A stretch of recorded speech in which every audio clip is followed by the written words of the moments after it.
For MacDonald, the fairy tale was the way into reality. The imagination, the way into the truth.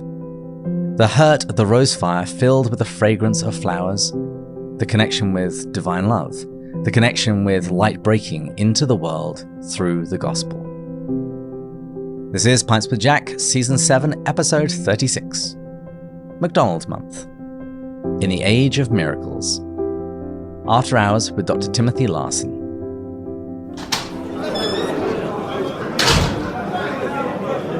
Welcome everyone. Here on Pints with Jack, we are reading our way through the works of C.S. Lewis. Today, we continue with MacDonald Month. So far, we've heard about MacDonald's life story, we've looked at his theology, his fairy tales, as well as his understanding of beauty, particularly in relation to music. In subsequent episodes, we're going to be discussing a George MacDonald reading plan, if you want to get to know him better, as well as a roundtable discussion regarding C.S. Lewis's anthology of MacDonald. But today I'm joined by Dr. Timothy Larsen, and today's opening quotation comes from the end of his book, George MacDonald in the Age of Miracles. Dr. Larsen is McManus Professor of Christian Thought at Wheaton College. He is a Fellow of the Royal Historical Society, and he has been a visiting Fellow at Trinity College, Cambridge, and All Souls College, Oxford. He is the author of a number of books, including John Stuart Mill, A Secular Life, The Slain God, Anthropologists and the Christian Faith, A People of One Book, The Bible and the Victorians, Crisis of Doubt, Honest Faith in 19th Century England, as well as the book which we'll be discussing today, George MacDonald in the Age of Miracles, Incarnation, Doubt, and Re-enchantment. Dr. Timothy Larsen, welcome to Pints with Jack. I'm delighted to be here. Thank you for having me. Not at all. I really enjoyed your lecture series, which is available on the Wade YouTube channel. I'll make sure there are links in the show notes. And your book actually has the distinction of being the very first modern book about George MacDonald to be added to my bookshelf, courtesy of InterVarsity Press. They sent me a catalogue and I saw that and I requested it and they sent me a free copy. So thanks to them. I'm so glad they didn't send you a digital copy. I love physical books. Me too. Well, I mean, particularly with a book that's got the word Incarnation in the title, you're cheating if you're going to send me an electronic copy. Good point. Well, my son Alexander spent a good chunk of time last night vomiting, so I am rather low on sleep. So today I'm drinking some very strong coffee. Are you drinking anything? I have a horrible confession, David. I gave up beer for Lent, and even though Christ has indeed risen, I still haven't had a beer yet. I'm drinking water right now. Okay, well that is allowed. Cheers. Cheers. So you're a professor at Wheaton College, home of the Wade Center. I hope everyone on this podcast knows about that. Would you mind just telling us a little bit more about your background and career? Certainly. I came to Wheaton as an undergraduate, was a history major. It happened to be that Mark Knoll was here, an amazing historian, a church historian primarily. He actually has done the Hansen Lectures on C.S. Lewis in America, and that book is now out. I stayed working with him and did a theology degree at Wheaton as well, an MA. And then I moved to Britain. I lived in Britain for 10 years. Had a wonderful time, met my wife there. Our first two children were born there. Actually, our oldest daughter now has moved back to Britain. Did my PhD there, taught, became a scholar of British history primarily. And then back to North America for 2 years in Toronto. And then Wheaton called me home, and I've been at Wheaton for over 20 years now. I have to ask you, as a fellow father of a child that is from England and America, how long did it take before their English accents fell away? Because Alexander is nearly 3, and all of the words that he used to pronounce in the way that I pronounce them, they're now sounding like his mother. Yes, well, the funny thing was the words that they only heard from their mother stayed. So they would have this very American accent, and then they would suddenly say vitamin. There you go. See, I give him his vitamins each morning for this very purpose. It's my foothold in the way that he speaks, in the hope that I can gain ground in future years. Well, your book came out of the Hansen Lectureship, and we have mentioned it in past shows. The book about C.S. Lewis in America, we've interviewed the author about that on this show, and so we have mentioned it before.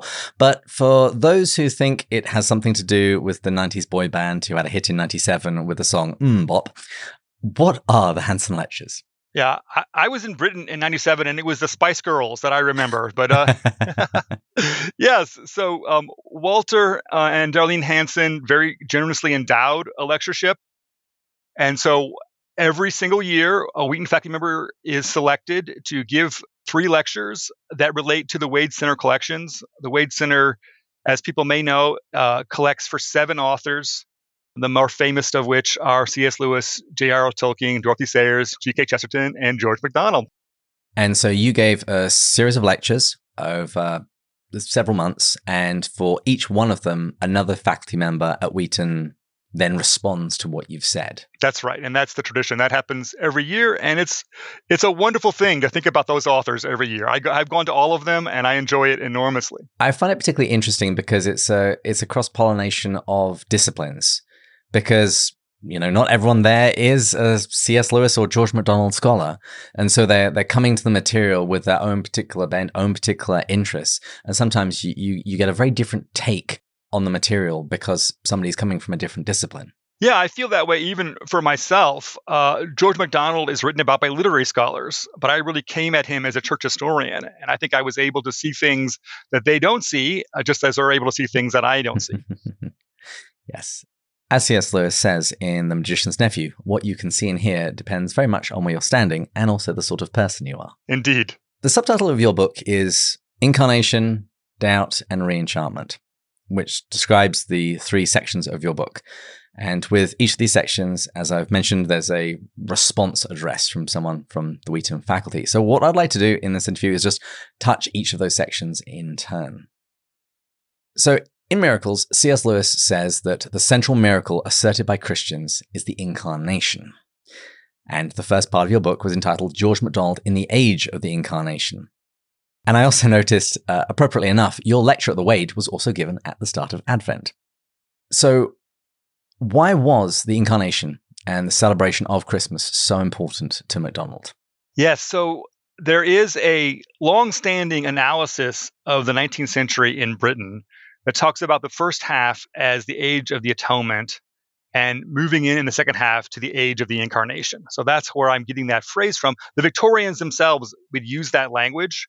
When you get to the, I think 1880s, Bishop Gore in the Church of England edits a very famous book called Lex Mundi, The Light of the World. The subtitle is The Religion of the Incarnation. In other words, Christianity itself is defined by the Incarnation, where in the 1830s, many people would have said it's defined by the atonement. And scholars and even, again, people at the time thought that it was a move away from focus more on a God of wrath, on retribution, on punishment, on sin, and to something more life-affirming. It's about the way that God in the Incarnation dignifies all of life, the things that we enjoy, beauty, the imagination, the goodness of creation, the goodness of our bodies, the goodness of human existence. So I'm showing how MacDonald reflects that perfectly. He's an early adopter of the age of the Incarnation. He makes that turn very strongly in his own life and theology and thinking, and it folds out in his work very strongly.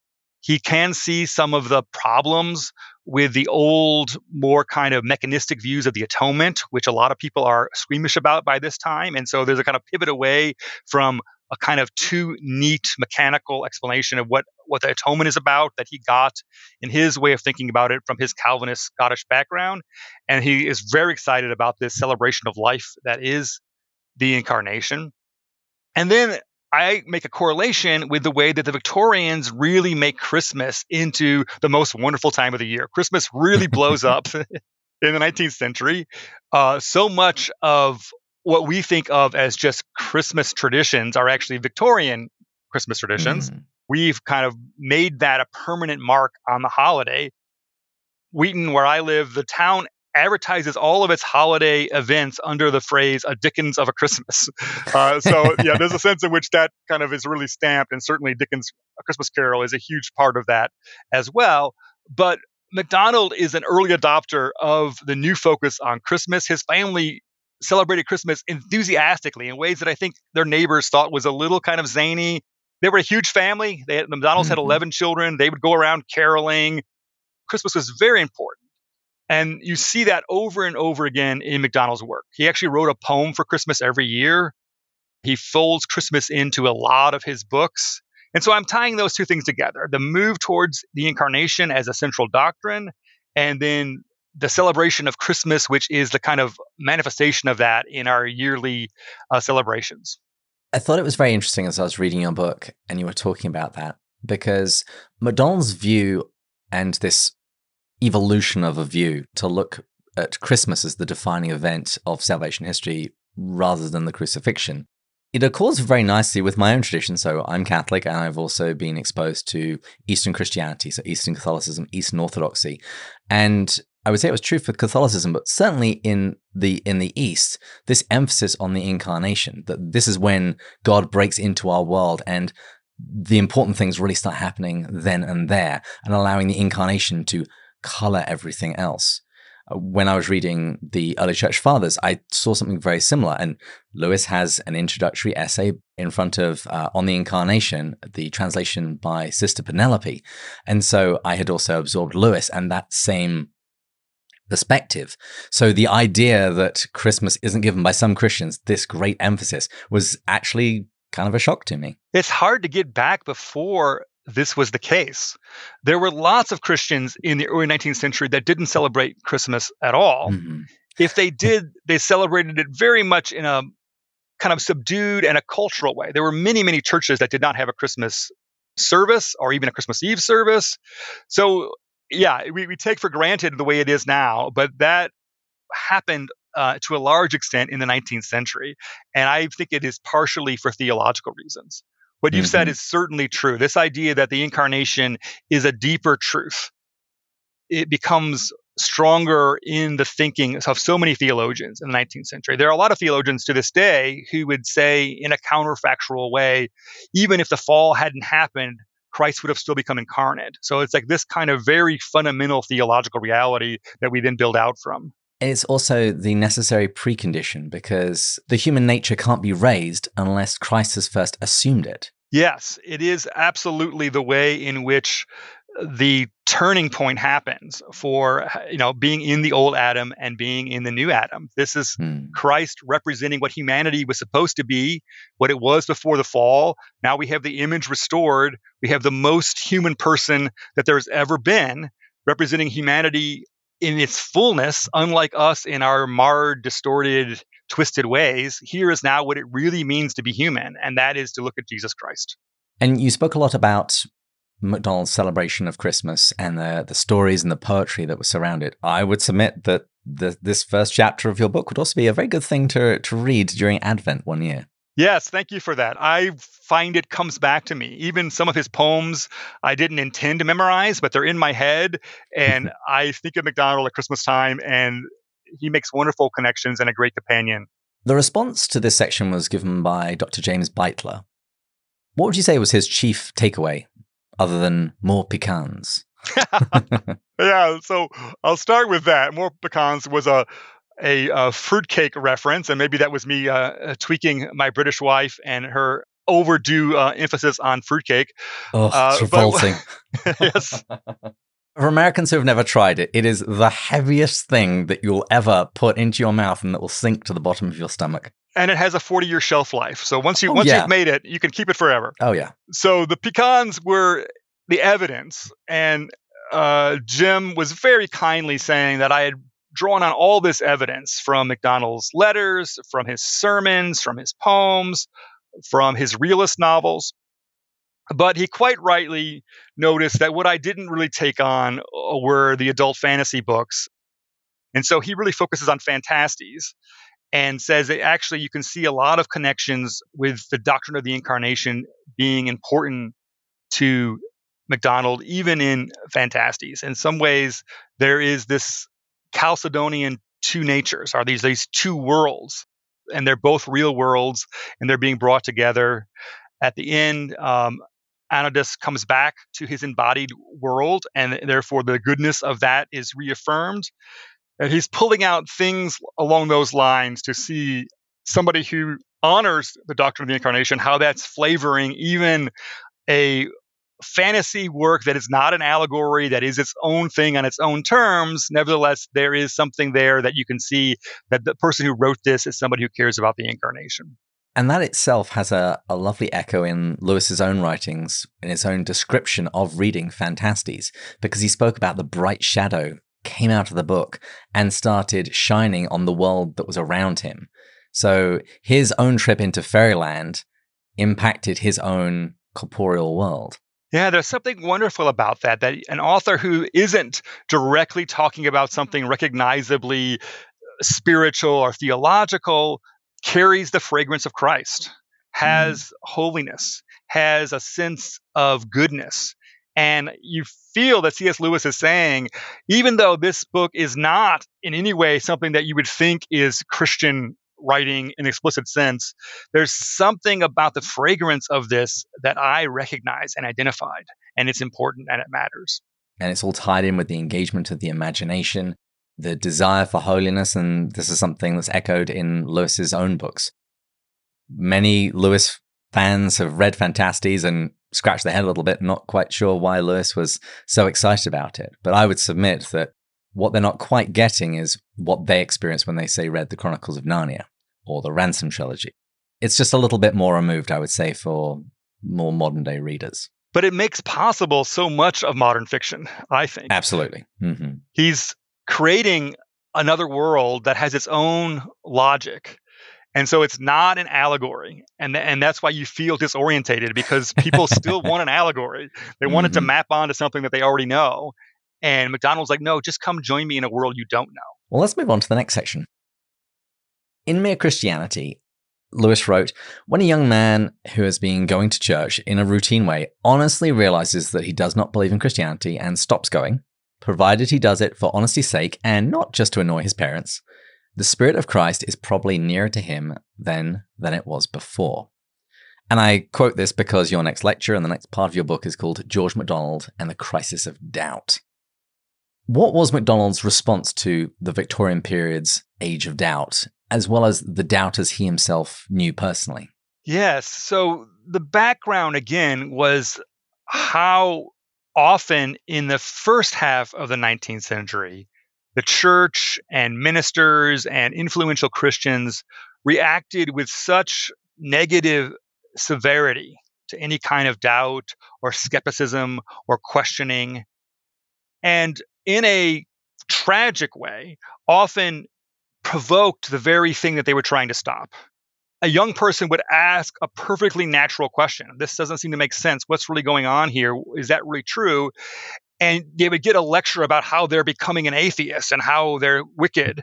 And they would go away and think, well, maybe I am an atheist, And so rather than actually walking somebody through the process of having a deeper, more mature faith, a very natural, inevitable thing for any believer, they would expel them from the faith by their negative reaction. So MacDonald is very much fighting against that. And I love the quote that you started off with, because doubt is always a sign of emotional engagement. It's somebody's interested in this. They're scratching at it. They're thinking about it. I did that book, which is kind of riffing off of this Crisis of Doubt, which is about 19th century atheist leaders who came to faith. And what I learned from that project was that people who are most allergically reacting to Christianity are closer to the faith often than people who are apathetic. That the very reason they're reacting so strongly is because there's a fight inside themselves about this. There's part of them that is attracted. It's like the old kind of romantic comedies, where like you want too much to say that person's annoying, and it's because there's something attractive there that you're not knowing how to process, and all you can say is I find them annoying. And so that's what's happening often. So what MacDonald wants you to see is that doubt is inevitable and natural and not necessarily sinful. It can actually be a positive thing. All doubt can be for some people is the opportunity to move from a less mature to a more mature faith, or to think about their faith at their stage of development. I accepted this idea when my mind processed things differently. What does it mean for me now at this age of my life to also re-embrace this idea? I'm going to have to think about it in a more mature way. And so MacDonald longed for people to take those who are having doubts on a journey that is nurturing and thoughtful. And what he believed was that you can end up in that journey with a deeper, more mature faith. So the idea that doubt means that you kind of just like chosen the exit towards unbelief is just wrong. Doubt can be an invitation to a deeper faith.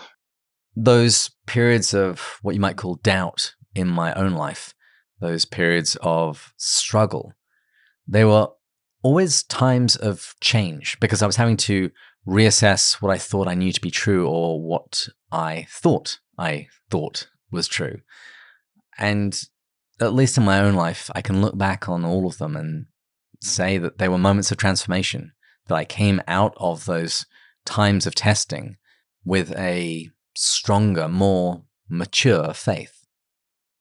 How did MacDonald respond to doubters that he knew? Yes, I think he had a pretty clear kind of pathway that he wanted to lead them on. And the pathway was that you focus on Jesus Christ as revealed in the Gospels, how he lived, what he did, what he said. And you ask yourself a very basic, simple question, which is he good? Do I trust him? Do I want to be like him? And if those answers are yes, then you go on a journey. It's called discipleship. You make yourself a disciple of Jesus Christ and say, I want to follow him. I want to believe that his lead in life is the right lead, and I'm willing to trust him and follow him. So the important thing to see there is what it does not say. What's important to MacDonald's is not, I have now already answered all of my doubts. I have answered all of my questions. I can explain to you every doctrine that the church teaches in a satisfactory way. All of that, if it comes at all, it comes later. You don't answer all your questions and then follow Christ. You follow Christ and you learn things on the journey. But all you need to know to start the journey is that you trust him. And I think that shows there the difference between doubt and apathy. When I first moved to the States and people would be asking me about England, my Christian friends would ask me about the state of faith in my country. And the word I always chose was apathetic.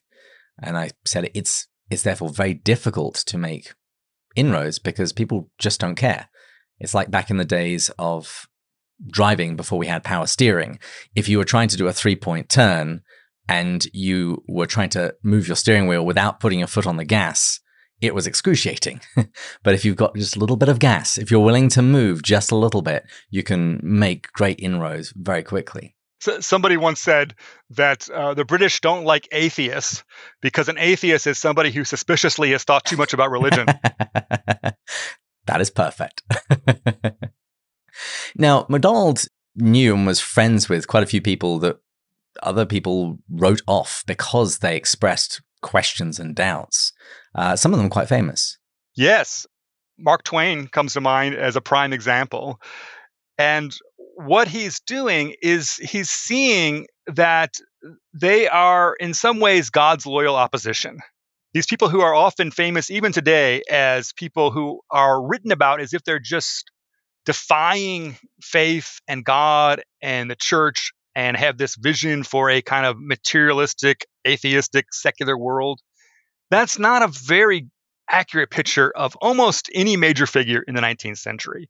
They're actually yearning for a better version of faith, for a better church, for a more legitimate, real, ethical way of behaving and believing. And so they're kind of giving a prophetic protest almost against the things that frustrate them about the way religion has been twisted and encoded in their world. And I think MacDonald's right that he can see that. He can see the believer underneath. You know, Mark Twain is not putting out a policy for how he ought to live. He's tweaking people who he thinks are too self-satisfied, who are hypocritical, who are putting burdens on others that they can't bear. It's that kind of prophetic kind of nudging that he's doing. But he also, thinks that Joan of Arc is an amazing human being. There's a side of Mark Twain that you can find where he's like, okay, now you've touched something real and I respect that. And that's true of many of those figures. In that, you see echoes of the gospel. There are reasons why many of the people were drawn to Jesus who weren't drawn to the Pharisees. Yes, and there was things that needed to be undone in the 19th century. The church had tried to control things that it shouldn't control. it needed to let things be free and to follow their own autonomy, the way that Abraham Kuyper would talk about that kind of sphere sovereignty, that science has to just do science. And the church can relate to science, but it can't control it as if it decides what the results are. Did you have any thoughts about the response to this section from Dr. Gibson? He spoke mainly about MacDonald's ecumenical faith and his poetry.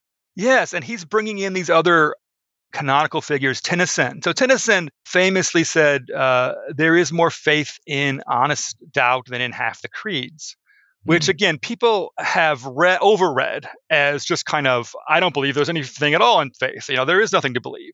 And he's saying, no, people who are sincerely doubting are on a quest. And that quest is vibrant and real. That's what is at the heart of faith, that existential reality of, is this true? And what does it mean? And what would it mean for how I change my life that it's true? And so he said, Wordsworth, even people like Clough, you could read beautiful poems by Arthur Clough, even though he was an unbeliever. There is a yearning inside him. Matthew Arnold is the same. Richard Gibson, as you're talking about with that response, goes all the way to Shelley and says that you can even see this in Shelley, who would be like the most obvious, because he was a kind of annoy your parents kind of person when he was a teenager, Shelley. So, we can't give him everything. But I think the instinct of that is right, that you are finding bits of doubt. Part of this was kind of falsely teleological for a lot of scholars. Any bit of doubt was leading towards the great secular future that must be coming. And that is just a wrong way to read these people. It's a wrong way to read history. But them in particular, quite the opposite. They would have been horrified if the church had actually gone away. Nobody wants that. Even like kind of militant, agnostic, secular kind of people like Thomas Huxley, who literally invented the word agnostic. He wants the church to be there. His wife and his children go to church. He knows that it has to be there. He wants it to be there, but he wants it to be a better version of itself, as I was saying. You end your lecture series and the book with George MacDonald and the Re-enchantment of the world. And Lewis addresses the process of re-enchantment in his essay. We haven't talked about it yet, talking about bicycles. It's very funny. And in this section of your book, you question some of the common perspectives on George's career as a clergyman. Would you mind speaking to that a little bit? Yes, absolutely. This is probably the thing that's got me the most in trouble with the George MacDonald True Faithful crowd. I'm not surprised. I had heard a few rumors about this book, and as soon as I got to the third section, I go, this is why. I didn't realize it would be so controversial and so annoying. So they're in that kind of hagiography, which starts even with his own son. There is this view that he was forced out of his pastorate. George MacDonald began as a minister early in his life, and he was forced out of his pastorate. And the reason was because these were kind of narrow, dogmatic, small-minded parishioners who didn't want his larger, life-affirming, beautiful vision of the Christian faith, and therefore they persecuted and hounded him out of the ministry. I say that after my careful research, I have decided that George MacDonald lost his pastorate because George MacDonald was a bad pastor. But a distinction, bad pastor, but not necessarily bad man, because they're not the same thing. That's quite right. He actually feels trapped as a pastor. And feels very guilty because he's staying in because he needs the money. And he's such a true Christian that just feels so dirty to him that you would do something as holy as the ministry just as a way to gain money. And so he desperately wants that. He wants to be a poet, but people don't give poets salaries, it turns out. So he doesn't know how to be able to follow his real calling, which is primarily to be a writer, which he will figure out over time. And of course, he never stops preaching. So he never loses that side of his ministry, but he always preaches for free as a kind of compensation for the fact that he had once in his mind preached for money. But I think because of that, he is self-sabotaging his own ministry. He's trying to get out of the ministry, and the only way he knows how to do it is to make it so that people don't want him to be a minister anymore. And that, I think, psychologically is what he's doing. It's a strange kind of time in his life. It's an awkward time. He actually grows this huge beard, which was considered quite an unprofessional look for a minister at that time. And so he's trying not only not to be a minister, but to literally not look like a minister. He doesn't want to think of himself as a minister. He doesn't want to look in the mirror and see a minister. And so he's having a lot of psychological pressure, trying to feed his young family, even though he doesn't like doing what he's getting paid for doing. And so for the MacDonald fans who are a little bit shocked by that, what are some of the things that you would point to as evidence for this perspective that you're bringing? He really had a hard time respecting his own congregation, the leaders of that congregation, the deacons. He's clashing with them. And again, I think secretly he's clashing with them out of his own frustration. He can't see their goodness the way that he would, the way that a mature George MacDonald would actually see it. So deacons tend to be people who are in business, or trade, and he tends to see them as inherently greedy and dishonest and worldly. He's putting the most negative possible connotation on them just because he knows their occupation. He is preaching in ways that are defiant, that is trying to kind of tweak them for things that they believe, often in ways that they find literally incomprehensible. He's not connecting with them where they're at and trying to guide them. He often accuses them of kind of being stubborn, but it seems to me that he's actually being very stubborn in the way he's interacting with them. And so there's a little bit of projection there. I just think he's a man who is under a lot of emotional and psychological pressure because he's not on the course that he thinks he should be in life. And in this final section, you spend some time talking about divine providence and holiness. What was MacDonald's perspective on these concepts? It's fascinating because, again, a summary kind of view, if you read, a work of reference or whatever on MacDonald, says, oh, he was raised Calvinist and he thoroughly rejected that and kind of spoke against it. And that is, partially true. There are parts of Calvinism that he abandons or modifies, but he keeps a very strong view of providence. One might say meticulous providence is a way that sometimes theologians talk about it, in a way that frankly makes me uncomfortable sometimes.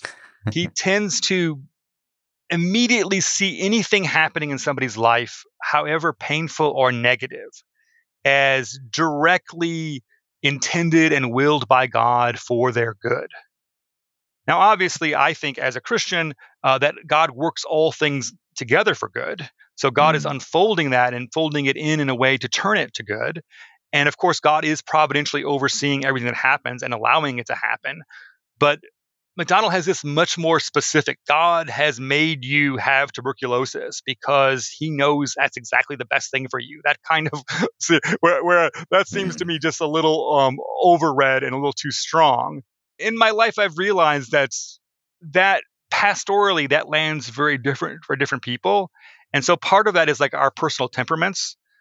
There's a kind of person who just rebels against that strongly. What kind of a God would this be? And it really forces them away from God. But there is a kind of person who finds it reassuring that there is a master plan, that this is has meaning to it. And so I don't want to just make it all one or the other. But on that spectrum, MacDonald, particularly if you think of MacDonald as not Calvinist, is very, very Calvinist on his view of providence. Yeah, it's like he's retained what is commonly referred to as sovereignty in Calvinism, but he sort of flipped it in terms of everything's seen through the lens of God as the loving Father. Therefore, God's sovereignty will be working in your life always. It's always to guide you, to point you on that trajectory towards sanctification. And I would suggest that you see a slightly softer version of this idea in Lewis. He writes in a letter shortly after his move to Cambridge, he says, "My lectures have never been more poorly attended." Then he says, "It must be terribly good for me." And this season, we also, in our Jack's Bookshelf series, we looked at Boethius and seeing Boethius' influence on Lewis. And Boethius' idea of the wheel of fortune, that anything come to us is coming to us by God's hand.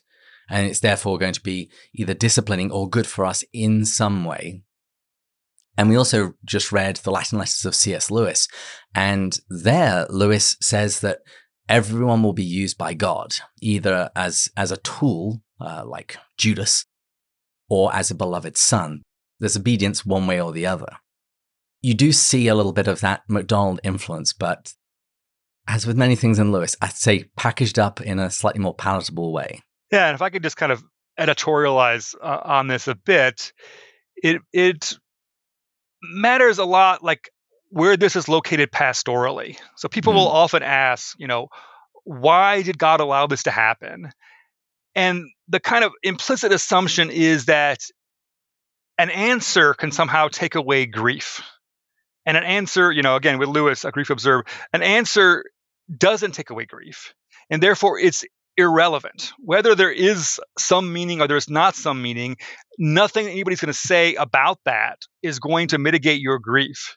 That's why Jesus says that our response is not an answer, it's an action. We mourn with those who mourn.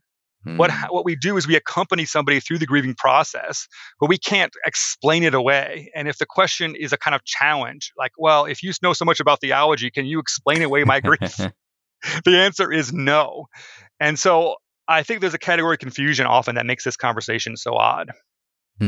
Yes, when I fell out of a tree or fell off our climbing frame and broke my collarbone, I didn't need an explanation as to exactly what had happened to my bones, or a lecture in physics about why trying to do a somersault with no hands ended badly. What I wanted was painkillers and a sling. Yes, exactly. Well said. What was the final response that you received from Dr. Jill Baumgardner? Yes, Jill actually was my poetry teacher when I was a student at Wheaton. She's a wonderful poet and a wonderful life spirit and kind of champion of literature and the arts. But the key for her response is that she's also a very committed Lutheran. And so what happens, which was very interesting, having her response, it really helped me kind of in this kind of getting at some of this about what is it about MacDonald that maybe you don't buy into fully or you think he's taken too far. And for Jill, as a Lutheran, MacDonald seems to emphasize our sanctification process as something that we're doing and that we're choosing.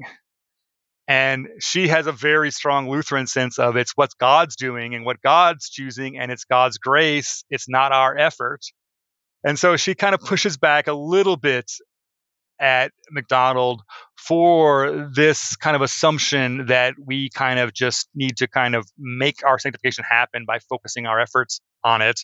And she sees that as kind of theologically uncomfortable from a Lutheran perspective. I thought it was a helpful and necessary critique.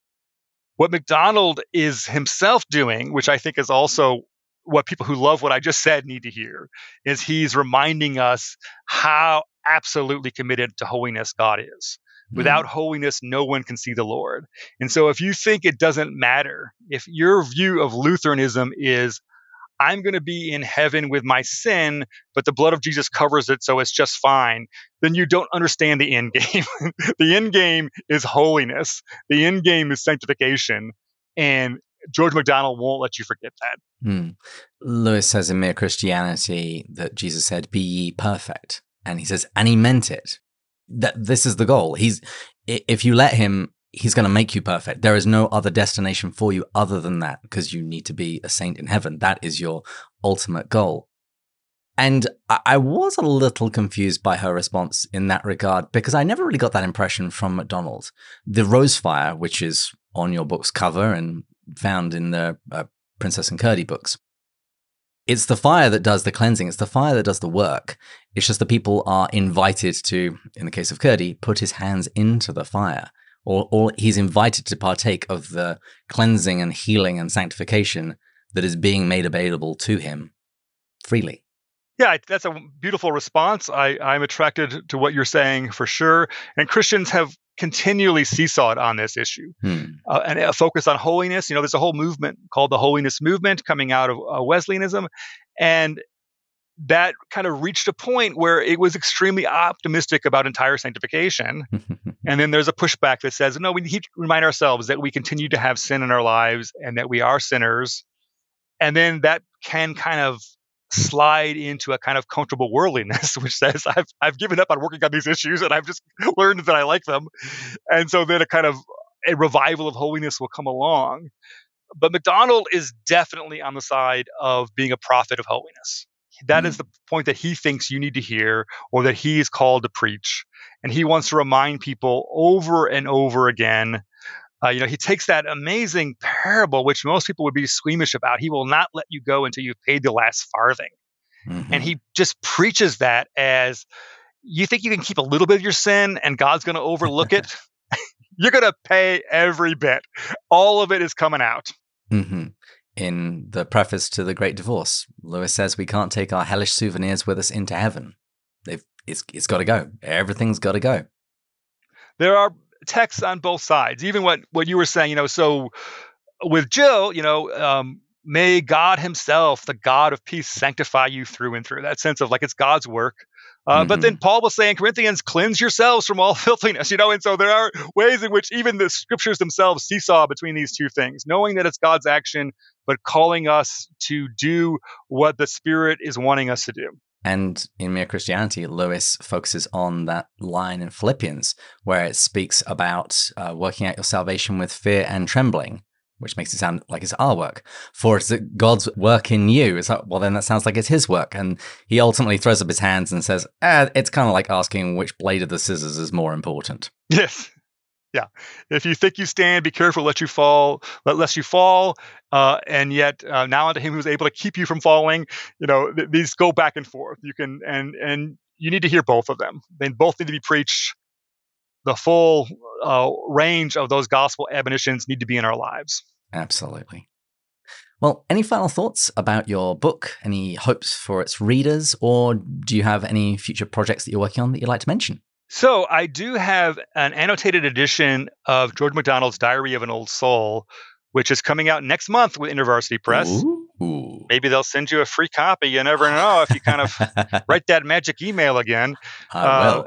And Diary of an Old Soul is really what we're just talking about exactly. It's a daily poem that MacDonald wrote for an entire year.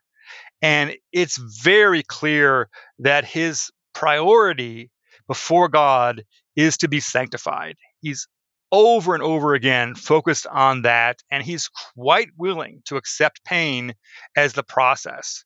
He doesn't pray for healing. He prays for the sickness to do the work that God wants it to do. It's a fascinating, strong response, but is a corrective response that a lot of us need to hear. And it was great fun to do. And I also have coming out, God willing, in September, an anthology called 12 Classic Christmas Stories. Moody Press is doing that. And one of them is George MacDonald's The Gifts of the Child Christ, which I think is one of the greatest Christmas stories ever written. It's got some sadness in it, and I think some people like their Christmas stories super snappy happy. And so maybe that's part of the reason why it hasn't gotten as much traction as I think it should. But it's a powerful story. It also has G.K. Chesterton's The Shop of Ghosts in it, and Dickens and Louisa May Alcott, lots of people. So that was fun to do. And that also brought me back to the age of the Incarnation and Christmas as a focus. Beautiful. Dr. Timothy Larsen, thank you so much for coming on the show. I was so glad to be here. Thank you for having me. As we wrap up, can you please tell people where they can find out more about you and your work? They should definitely go to the online bookstore of their choice and see all of my amazing books and think about who they should give them to. Christmas gifts galore. Absolutely. Well, I hear the call for final drinks, so thanks to our sound engineers, Taylor and Sarah. Thanks to our intern, Julia. Thanks to all our listeners and patron supporters, particularly our top-tier supporters, Mary Margaret, Aldo, Alex, James, Matt, Erica, Joel, Amanda, Thomas, Bud1, Bud2, Shane, K, Paul, Gary, Stephen, Kelly, Chris, John, James, Kate, Peter, David, Angela, and Rowdy. We pray for all of our listeners, and we remember the prayer requests in our Slack channel. And if you've enjoyed this episode, why not start your Christmas shopping a little early this year? And join us next time when we'll continue going further up and further in. Cheers! Cheers!